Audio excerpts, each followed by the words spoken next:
ಪ್ರಿಯ ವೀಕ್ಷಕರೇ, ಅಯ್ಯೋ ಏನಪ್ಪ ಇದು ಎಲ್ಲೋ ಫ್ರೀ ಎಣ್ಣೆ ಪಾರ್ಟಿ, ಅದಕ್ಕೆ ಸಿಕ್ಕದವರು ಎಣ್ಣೆ ಕುಡಿದು ಎಣ್ಣೆ ಬಾಟಲ್ಗಳು ಬಿಸಾಡಿ ಹೋಗಿದ್ದಾರೆ ಅಂದ್ಕೊಂಡ್ರೆ ಇಲ್ಲ ರೀ.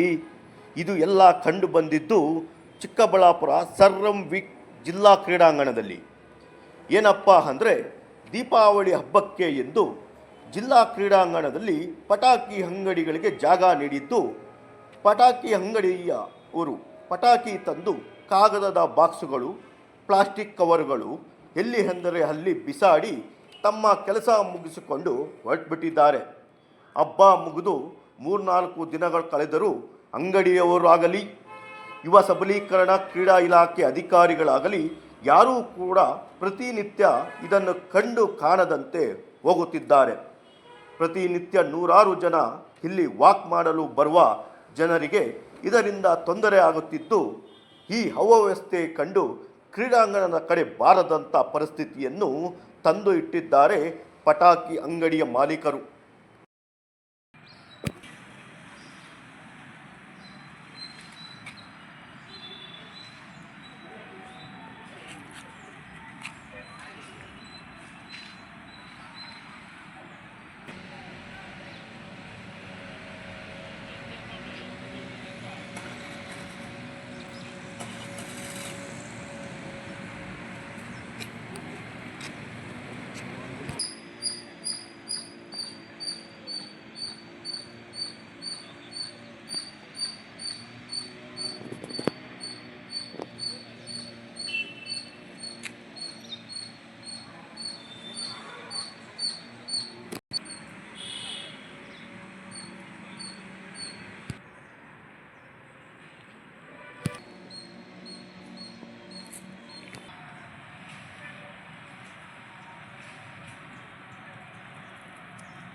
ಅದು ಎಲ್ಲಿ ಮಾಡಬೇಕು ಅಲ್ಲ, ಕೊಟ್ಟ ಮೇಲೆ ಅದನ್ನು ಸ್ವಚ್ಛತೆ ಮಾಡೋ ಜವಾಬ್ದಾರಿ ಅವ್ರಿಗೆ ಕೊಡಬೇಕು. ಅಲ್ಲ, ಇಲ್ಲೇ ಮಾಡಲಿ, ಇದು ಇದೇನು ವ್ಯವಸ್ಥೆ? ಅದು ಮಳೆ ಬಂದರೆ ಇದು ಬಾಟ್ಲಿ ಎಣ್ಣೆ ತಗೊಂಡು ಎಣ್ಣೆ ಹೊಡಿಲ್ಲ. ಇದು ಹೆಂಗ್ ಬರ್ತದೆ ಎಣ್ಣೆ ಹೊಡೆಯೋದಕ್ಕೆ? ಹೆಂಗ್ ಬಂದಿತ್ತು ಇಲ್ಲೇ? ನೀವು ದೇವಸ್ಥಾನ ಪಕ್ಕದಲ್ಲಿ ಇಷ್ಟು ಹೊರದಲ್ಲಿ ಎಣ್ಣೆ ಹೊಡೆದಾಗ ಕಾನೂನು ಇದೆ, ಸುಪ್ರೀಂ ಕೋರ್ಟ್ ಹಾಕ್ತಿದೆ, ಸಾಲಾಟದ ಮೈದಾನ ಕ್ರೀಡಾಂಗಣ ಹಾಕ್ತಿದೆ.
ಕ್ರೀಡಾಂಗಣದಲ್ಲಿ ಪಟಾಕಿ ಅಂಗಡಿಗಳು ಹಾಕಿದ ಜಾಗದಲ್ಲಿ ಎಣ್ಣೆ ಕುಡಿದು ಎಣ್ಣೆ ಬಾಟ್ಲುಗಳು, ಬಿರಿಯಾನಿ ತಿಂದ ಪಟ್ಟಣಗಳು ಕ್ರೀಡಾಂಗಣದಲ್ಲಿ ಎಲ್ಲಿ ಅಂದರೆ ಅಲ್ಲಿ ಬಿಸಾಡಿ, ಅದೂ ಸಾಲದಂತೆ ಕ್ರೀಡಾಂಗಣ ಜಾಗದಲ್ಲಿ ಎಲ್ಲಿ ಅಂದರೆ ಅಲ್ಲಿ ಕಾಗದದ ಬಾಕ್ಸುಗಳು ಹಾಕಿ ಬೆಂಕಿ ಇಟ್ಟು, ವಾಕ್ ಮಾಡುವ ಜಾಗದಲ್ಲಿ ಮಲ ಮೂತ್ರ ವಿಸರ್ಜನೆ ಕೂಡ ಮಾಡಿ ಇಟ್ಟಿದ್ದು. ಈ ಅವ್ಯವಸ್ಥೆ ಕಂಡು ಇಲ್ಲಿನ ಸ್ಥಳೀಯರು ಹಾಗೂ ಅಂತಾರಾಷ್ಟ್ರೀಯ ಕ್ರೀಡಾಪಟು ಮಂಚನಬಲೆ ಶ್ರೀನಿವಾಸ್ ಏನು ಹೇಳ್ತಾರೆ ಈ ವಿಡಿಯೋ ನೋಡಿ ನೀವೇ. ಇವತ್ತು ಎಲ್ಲ ಸಾರ್ವಜನಿಕರಿಗೆ ಒಂದು ಗಮನಕ್ಕೆ ಒಂದು ವಿಷಯ ಹೇಳೋದಕ್ಕೆ ಇಷ್ಟಪಡ್ತಾ ಇದ್ದೇನೆ. ಚಿಕ್ಕಬಳ್ಳಾಪುರ ಜಿಲ್ಲಾ ಕ್ರೀಡಾಂಗಣದಲ್ಲಿ ಇವತ್ತು ಒಂದು ಸುವ್ಯವಸ್ಥಿತ ರೀತಿಯಲ್ಲಿ ಏನೂ ಇಲ್ಲ. ಇಲ್ಲಿ ಒಂದು ಸಿಂಥೆಟಿಕ್ ಟ್ರ್ಯಾಕ್ ಬೇಕು ಅಂತೇಳಿ ನಾನು ಸುಮಾರು ವರ್ಷಗಳಿಂದ ಹೋರಾಟ ಮಾಡ್ಕೊಂಡು ಬಂದಿದ್ದೇನೆ. ಅದು ಯುಗ ಅಂತೇಳಿ ಜಿಲ್ಲಾ ಉಸ್ತುವಾರಿ ಸಚಿವರು ಈಗಾಗಲೇ ಹೇಳ್ತಾ ಇದ್ದಾರೆ. ನಮ್ಮ ದೀಪಾವಳಿ ಹಬ್ಬ ನಮ್ಮ ಹಿಂದೂಗಳ ಹಬ್ಬ. ಏನೋ ಒಂದು ಮುಂಚೆಯಿಂದ ಪಟಾಕಿ ಹೊಡೆಸೋದು ಅದೆಲ್ಲ ಒಂದು ಅದು ಅರ್ಥಪೂರ್ಣವಾಗಿ ಬಂದಿದೆ. ಈಗ ಜಿಲ್ಲಾ ಕ್ರೀಡಾಂಗಣದಲ್ಲಿ ಈ ಒಂದು ಪಟಾಕಿ ಹೊಡೆಯೋದು, ಪಟಾಕಿ ಹಬ್ಬ ಇದಕ್ಕೆ ಅಂಗಡಿಗಳು ಕೊಟ್ಟಿರೋದೇ ಒಂದು ದೊಡ್ಡ ಒಂದು ದುರ್ಲಭ ಅಂತಂದು ಹೇಳ್ತಾ ಇದೆ. ಯಾಕೆ ಅಂತಂದರೆ ಪಟಾಕಿ ಹಬ್ಬ ನಮ್ಮ ಹಿಂದೂಗಳ ಹಬ್ಬ, ಗಣೇಶನ ಹಬ್ಬ ಮಾಡಲಿ. ಪಟಾಕಿಗಳನ್ನ ಅಂಗಡಿಗಳನ್ನು ದಯವಿಟ್ಟು ಜಿಲ್ಲಾ ಕ್ರೀಡಾಂಗಣದಲ್ಲಿ ಕೊಡಬಾರ್ದು. ಕೊಟ್ಟರೆ ಏನಾಗುತ್ತೆ ನೋಡಿ, ಇಲ್ಲಿ ವೈನ್ ಸ್ಟೋರ್ ಒಂದು ಉದ್ಘಾಟನೆ ಆಗಿದೆ, ಮದ್ಯಪಾನ ಅಂಗಡಿ ಉದ್ಘಾಟನೆ ಆಗಿದೆ. ಸುಮಾರು ಸಾವಿರಾರು ಬಾಟ್ಲುಗಳು, ಮದ್ಯ ಬಾಟ್ಲುಗಳು ಇಲ್ಲಿ ಕುಡಿದು ಚಿಕನ್ ತೊಗೊಂಬಂದು, ಮಟನ್ ತೊಗೊಂಬಂದು ತಿಂದು, ಬಿರಿಯಾನಿ ತೊಗೊಂಬಂದು, ಬಾಟ್ಲು ತೊಗೊಂಬಂದು ಎಣ್ಣೆ ಹೊಡಿದ್ದಾರೆ. ಇದು ಜಿಲ್ಲಾ ಕ್ರೀಡಾಂಗಣದಲ್ಲಿ ಇರ್ತಕ್ಕಂಥ ಸುವ್ಯವಸ್ಥೆಯವೋ ಇಲ್ಲ ಜಿಲ್ಲಾಧಿಕಾರಿಗಳ ವೈಫಲ್ಯವೋ, ಜಿಲ್ಲಾ ಉಸ್ತುವಾರಿಗಳ ವೈಫಲ್ಯವೋ, ಶಾಸಕರ ವೈಫಲ್ಯವೋ ನಮ್ಗೆ ಗೊತ್ತಾಗ್ತಾಯಿಲ್ಲ.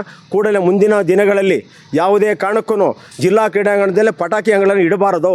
ದೂರ 1 ಕಿಲೋಮೀಟ್ರ್ ದೂರ ತಗೊಂಡೋಗಿ ಹಾಕಿ ಅಲ್ಲಿ ಮಾಡಲಿ ಹಬ್ಬ ಆಚರಣೆ ಮಾಡಲಿ. ನಮ್ಮ ಹಿಂದೂಗಳ ಹಬ್ಬ, ನಾವು ಅದಕ್ಕೆ ಏನು ಭೇದ ತಪ್ತಾ ಇಲ್ಲ. ಇವತ್ತು 4-5 ದಿನಗಳಿಂದ ನಾವು ಬೆಳಗ್ಗೆ ಇದು ಕ್ರೀಡಾಂಗಣಕ್ಕೆ ಬರೋಕ್ಕಾಗ್ತಾಯಿಲ್ಲ. ಅಷ್ಟೊಂದು ಟ್ರಾಫಿಕ್ಕು ಜಾಮ್ ಆಗ್ತಾಯಿತ್ತು. ಸುಮಾರು ನಮ್ಮ ವಯೋವೈದ್ಯರು ವಯಸ್ಸಾಗಿರೋರು, ರಕ್ತ ಪಾಪ BP ಇರೋ, ಶುಗರ್ ಇರೋ ಬಂದು ಕ್ರೀಡಾಂಗಣಕ್ಕೆ ಬರೋಕ್ಕೆ ಬೇಜಾರು ಬಿಡ್ತಾಯಿದ್ದಾರೆ. ನಿನ್ನೆಯಿಂದ ಅವರು ಆ ಬಾಟ್ಲುಗಳು ನೋಡಿ, ಬೇಡಪ್ಪ ನಮಗೆ ಈ ಸವಾಸ, ಜಿಲ್ಲಾ ಕ್ರೀಡಾಂಗಣನೇ ಬೇಡ, ನಾವು ರಸ್ತೆಗಳಿಗೆ ಹೋಗೋಣ, ಒಂದು ವಾಯುವಿಹಾರಕ್ಕೆ ಅಂತಂದು ಹೇಳ್ತಾ ಇದ್ದಾರೆ.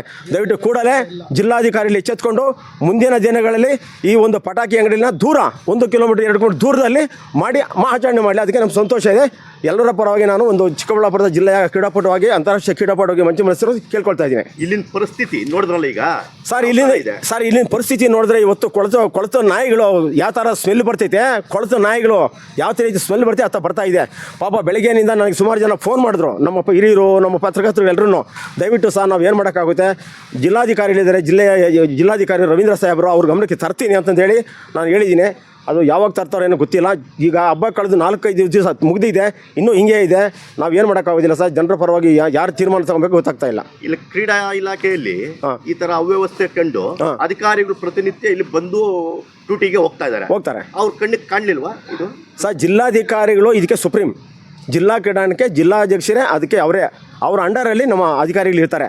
ಜಿಲ್ಲಾಧಿಕಾರಿ ಹೇಳ್ದಂಗೆ ನಮ್ಮ ಅಧಿಕಾರಿಗಳು ಕೇಳಬೇಕು, ಅವ್ರ ಮಾತು ಮೀರಿ ಹೋಗಂಗಿಲ್ಲ. ಸರಿ, ಇವರು ಗಮನಕ್ಕೆ ತರ್ಬೋದಾಗಿತ್ತಲ್ಲ ಸ್ವಚ್ಛತೆ ಬಗ್ಗೆ, ಇದು ಮಾಡ್ಬೋದು ಅಂತ. ಸ್ವಚ್ಛತೆ ಬಗ್ಗೆ ತರ್ಬೋದಾಗಿತ್ತು. ಅವರು ಹಬ್ಬಕ್ಕೆ ಊರಿಗೆ ಹೋಗಿದ್ದಾರೆ, ಅವ್ರು ಎಲ್ಲಿದ್ದಾರೆ ಎಲ್ಲ ಗೊತ್ತಿಲ್ಲ. ಆದ್ದರಿಂದ ಅದು ವೈಫಲ್ಯ ಆಗಿರ್ಬೋದು, ಹೇಳೋಕ್ಕಾಗೋದಿಲ್ಲ. ಇಲ್ಲಿ ಏನೇನು ನೋಡಿದ್ದೀರಿ ಇವತ್ತು ಪರಿಸ್ಥಿತಿ? ಸರ್, ಇಲ್ಲಿ ಚಿಕನ್, ಇಲ್ಲಿ ಪೀಸ್ಗಳು ನೋಡಿದ್ದೀನಿ. ಈ ಮದ್ಯಪಾನ ಬಾಟ್ಲುಗಳು 1000 ಬಾಟ್ಲುಗಳಿದ್ದಾವೆ ನೋಡಿ. ಆ ಪಟ್ಟಣಗಳು ಕಟ್ಸ್ಕೊಂಬಂದಿರೋ ಬಿರಿಯಾನಿ, ಚಿಕನ್ ಬಿರಿಯಾನಿಗಳೆಲ್ಲ ಹಂಗೆ ಇದ್ದಾವೆ. ಎಲ್ಲಿ ನೋಡಿದ್ರೆ ಅಲ್ಲಿ ಕೆಲವು ಮಾದಕ ವಸ್ತುಗಳಿಂದ ಹಿಡಿದು ಬೇರೆ ಬೇರೆ ಚಟುವಟಿಕೆಗಳಲ್ಲಿ ತೊಡಗವ್ರು. ಇದರಲ್ಲಿ ಬೇರೆ ಪ್ಲಾಸ್ಟಿಕ್ ಮುಕ್ತ ಮಾಡಬೇಕು ಅಂತೇಳಿ ನಮ್ಮ ಜಿಲ್ಲಾ ಉಸ್ತುವಾರಿ ಸಚಿವರು ಹೇಳಿದ್ದಾರೆ. ಇಲ್ಲಿ ನೋಡಿದ್ರೆ ಪ್ಲಾಸ್ಟಿಕ್ 2 ಲಾರಿ ಆಗುತ್ತೆ. ಸತ್ತು ಕೊಳಿತಂಥ ನಾಯಿಗಳು ವಾಸನೆ ಬರ್ತಾ ಇದೆ. ಈ ಒಂದು ದುರ್ಬಲನ ಖಂಡಿಸ್ತೀವಿ ನಾವು. ಮುಂದಿನ ದಿನದಲ್ಲಿ ಏನಾದರೂ ಜಿಲ್ಲಾ ಕ್ರೀಡಾಂಗಣದಲ್ಲಿ ಪಟಾಕಿ ಅಂಗಡಿ ಕೊಟ್ಟರೆ ಉಗ್ರವಾದ ಹೋರಾಟವನ್ನು ಸಾರ್ವಜನಿಕರ ಪರವಾಗಿ ಕ್ರೀಡಾಪಟುಗಳು ಸೇರಿ ಮಾಡ್ತೀವಿ ಅಂತ ಹೇಳ್ಕೊಡ್ತೀನಿ ಸರ್. ಹೆಸರು ಗೋವಿಂದರಾಜು ಅಂತ, ಇಲ್ಲೇ ಸ್ಥಳೀಯ. ನನ್ನ ಸ್ಟೇಡಿಯಂ ಪಕ್ಕದಲ್ಲೇ ನಮ್ಮ ಮನೆ. ನಾನು ಎಷ್ಟೇ ಕೆಲಸ ಇದ್ರೂ ಬೆಳಗ್ಗೆ ಅಥವಾ ಸಾಯಂಕಾಲ ನಾನು ಕಂಪಲ್ಸರಿ ವಾಕ್ ಮಾಡೋ ನಮಗೆ ಪದ್ಧತಿ ಇದೆ. ನಾವು ವಾಯುವಿಹಾರ ಮತ್ತು ಆರೋಗ್ಯಕ್ಕೆ ಒಳ್ಳೆಯದು ಅಂತ ಹೇಳ್ಬಿಟ್ಟು ನಾವು ಬೆಳಗ್ಗೆ ಸಾಯಂಕಾಲ ನಮ್ಮ ಸ್ನೇಹಿತರು ಎಲ್ಲರೂ ಸೇರಿ ನಾವು ಇಲ್ಲಿ ವಾಕ್ ಮಾಡ್ತಾ ಇರ್ತೀವಿ. ಆದರೆ ಇಲ್ಲಿ ಇದಕ್ಕೆ ಈ ಪಟಾಕಿ ದೀಪಾವಳಿ ಹಬ್ಬದ ಪ್ರಯುಕ್ತ ಇಲ್ಲಿ ಪಟಾಕಿ ಅಂಗಡಿಗಳ ಪರ್ಮಿಷನ್ ಕೊಟ್ಟು, ಅದು ಯಾರು ಸಂಬಂಧಪಟ್ಟ ಅಧಿಕಾರಿಗಳು ಇರ್ಬೋದು, ಜಿಲ್ಲಾಧಿಕಾರಿ ಇರ್ಬೋದು, ಇಲ್ಲ ಕ್ರೀಡಾ ಇಲಾಖೆ ಇರ್ಬೋದು, ಎಲ್ಲರೂ ಸೇರಿ ಅವ್ರಿಗೆ ಕಾನೂನುಬದ್ಧವಾಗಿ ಕೊಟ್ಟಿದ್ದಾರೆ ಅಂತ ನನಗೆ ಅನಿಸುತ್ತೆ. ಆದರೆ ಕೊಟ್ಟ ಮೇಲೆ ಅದನ್ನು ಬಳಸ್ಕೊಂಡಿದ್ದಾರೆ. ಸಾರ್ವಜನಿಕ ಸ್ಥಳ ಕ್ರೀಡಾಂಗಣದಲ್ಲಿ ಕೊಟ್ಟ ಮೇಲೆ ಬಳಸ್ಕೊಂಡು ಎಷ್ಟು ಅವ್ಯವಸ್ಥೆ ಮಾಡಿದ್ದಾರೆ ಅಂದರೆ, ನಿಜವಾಗ್ಲೂ ಈ 3-4 ದಿವಸದಿಂದ ಹಬ್ಬ ಕಳೆದು 3-4 ದಿವಸ ಆಯಿತು, ಯಾರೊಬ್ಬರೂ ಇಲ್ಲಿ ಸಾರ್ವಜನಿಕರು ವಾಕ್ ಮಾಡೋದಕ್ಕೆ ಬರ್ತಾಯಿಲ್ಲ. ಯಾಕೆ ಅಂದರೆ ಇಲ್ಲಿ ಅಷ್ಟು ಅವ್ಯವಸ್ಥೆ ಆಗಿದೆ. ಏನು ವ್ಯವಸ್ಥೆ ಐತೆ ಅಂದರೆ, ಬರೀ ಪಟಾಕಿ ಅಂಗಡಿ ಇಟ್ಕೊಂಡು ಇಲ್ಲಿ ವ್ಯಾಪಾರ ಮಾಡ್ಕೊಂಡು ಹೋಗಿಲ್ಲ. ಇಲ್ಲಿ ಮದ್ಯಪಾನ ಮಾಡಿದ್ದಾರೆ. ಪ್ಲಾಸ್ಟಿಕ್ಕು, ಯಥೇಚ್ಛವಾಗಿ ಪ್ಲಾಸ್ಟಿಕ್ಕು ಪಟ್ಟಣಗಳು ಪಲಾವ್ ಇರ್ಬೋದು, ಚಿಕನ್ ಇರ್ಬೋದು, ಮಟನ್ ಇರ್ಬೋದು, ಇಲ್ಲಿ ಬಾರ್ ಆ್ಯಂಡ್ ರೆಸ್ಟೋರೆಂಟ್ ಮಾಡ್ಕೊಂಡಂಗೆ ಮಾಡ್ಕೊಂಡಿದ್ದಾರೆ ಈ ಸ್ಥಳವನ್ನು.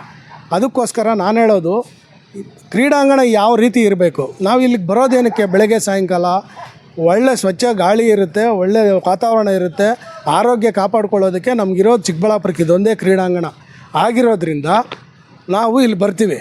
ಆದರೆ ಇಲ್ಲಿ ಅವ್ಯವಸ್ಥೆಗಳು ನೋಡಿಬಿಟ್ಟು ನಮಗೆ ತುಂಬಾ ಬೇಜಾರಾಗಿದೆ. 3-4 ದಿವಸದಿಂದ ಯಾರೂ ಈ ಕಡೆ ತಲೆ ಹಾಕ್ತಾಯಿಲ್ಲ. ಏನಕ್ಕೋಸ್ಕರ ಅಂದರೆ ಈ ಅವ್ಯವಸ್ಥೆಯಿಂದ. ಅದರಿಂದ ಈ ಸಂಬಂಧಪಟ್ಟ ಅಧಿಕಾರಿಗಳು ಮುಂದಿನ ದಿನಗಳಲ್ಲಿ ಈ ಸಾರ್ವಜನಿಕ ಕ್ರೀಡಾಂಗಣ ಏನಿದೆ, ಈ ಕ್ರೀಡಾಂಗಣದಲ್ಲಿ ದಯವಿಟ್ಟು ಪಟಾಕಿ ಅಂಗಡಿಗಳನ್ನು ಅವಕಾಶ ಕೊಡದೆ ಟೌನಿಂದ ಆಚೆ ನೀವು ಹೈವೇ ರೋಡಿಗೆ ಎಲ್ಲಾದರೂ ಒಂದು ಖಾಸಗಿ ಜಾಗನ ಇನ್ನೊಂದು ಮತ್ತೊಂದು ಜಾಗ ಗುರುತಿಸಿ ಅಲ್ಲಿ ಕೊಟ್ಟರೆ ಒಳ್ಳೆಯದು ಅಂತ ಅನಿಸುತ್ತೆ ನನ್ನ ಅನಿಸಿಕೆ.